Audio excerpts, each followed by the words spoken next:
Notre Dame taking on Navy. This is the 11th time that these two teams will meet, with both ranked in the AP poll, but just the second time in the last 45 years. Back in 2019, both were ranked, and Notre Dame went on to win convincingly 52-20. And the Fighting Irish are 7-2-1 when both teams are ranked, with Navy's last win coming in the matchup just, a little over 65 years ago. That was in 1957. So we'll start with this. Before we get into our questions, like we always ask, how many of y'all have watched this Navy offense? Now, head coach for the Navy Mids, Coach Newberry's done a great job. Wanted to be a little different, not your traditional wing tee, not your traditional veer, not that triple option stuff that we've seen forever. They still have that stuff, but it's not exclusively what they do. So they went out and they looked at a bunch of different coordinator possibilities. They decided to bring in Drew Cronick, who over the last 20 years has been creating a hybrid. They've called it a millennial version of the wing tee. And it blends all the things that Navy's always done well, the triple option stuff, with spread principles. So it's pretty fun to watch, and I think it's one that if you are unfamiliar, you'll enjoy when you tune in noon Eastern on ABC. Sean McDonough, myself, and Molly McGrath will have the call. Navy actually leads the FBS in pre-snap movement. They do it on 76% of their offensive plays. Their quarterback, Blake Horvath, is one of two FBS quarterbacks with double-digit passing touchdowns and rushing touchdowns this season. The other is Jalen Milroe, and they have a couple of guys that will be around the ball offensively that are really, really good. Alex Tezka has 7 rushing touchdowns and a receiving touchdown. He's the fullback. He'll line up, but like I told you, he could split out and play wide receiver now with how they've kind of opened things up. And Eli Heidenreich, he has 5 receiving touchdowns. They were actually, both those guys were high school teammates at Mount Lebanon High School in Pittsburgh.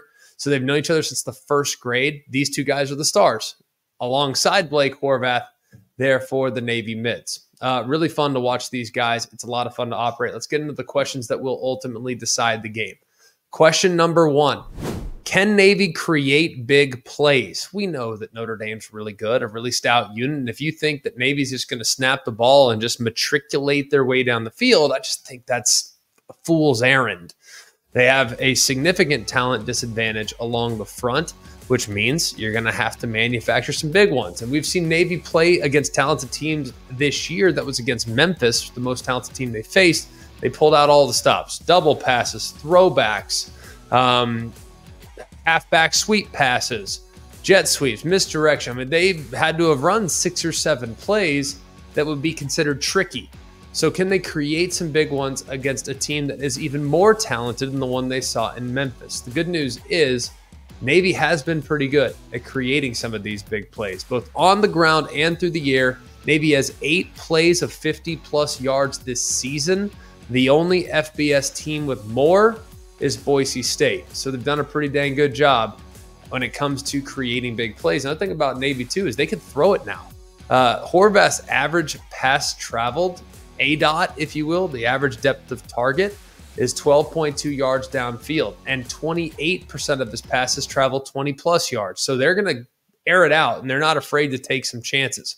Question number 2, can Notre Dame win at the line of scrimmage? So we know that Notre Dame's an attacking defense. I mean, they are pressuring opponents with great regularity. 44% of opponents' dropbacks this season have come under pressure. That's top 6 in the FBS, and it's on pace to be the best that Notre Dame's had since ESPN began tracking advanced statistics like this in 2011. Now, Navy, we know that they've struggled at times against a defense like this. They've been held under 200 yards just 4 times at the start of the 21 season.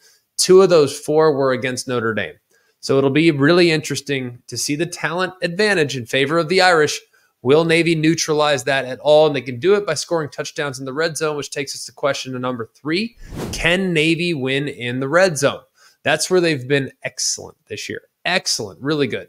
Scored on all 23 of their red zone penetrations. But what's most remarkable is that of those 23 scores, 22 were touchdowns. That's 96% touchdown efficiency, which is number 1 in the FBS. Notre Dame, by the way, has been pretty good as well. They're 6th in the FBS. And even though Navy's given up a bunch of yards between the 20s, they've been pretty good when that defense has its back against the wall. The defense is allowing a touchdown on just 42% of opponents' drives. That is tied with Cincinnati for a top 10, 9th best red zone efficiency on defense. So, and Notre Dame, by the way, top 13, which is a big area of improvement for the Irish over the last couple of years. 2 more questions here. Can Navy win the turnover battle? I think they're going to have to. If you look at how they've gone about things, they've done a pretty good job. They've won the turnover battle in 5 straight games, and they're probably going to have to do it again this week. Since Brian Newberry became the head coach, Navy is plus 23 in turnover margin. That's the best in the FBS over the last 2 years. And then finally, number 5, will Notre Dame just pound the football? I mean, they have a great 2-headed monster at running back with Jeremiah Love and Jadarian Price.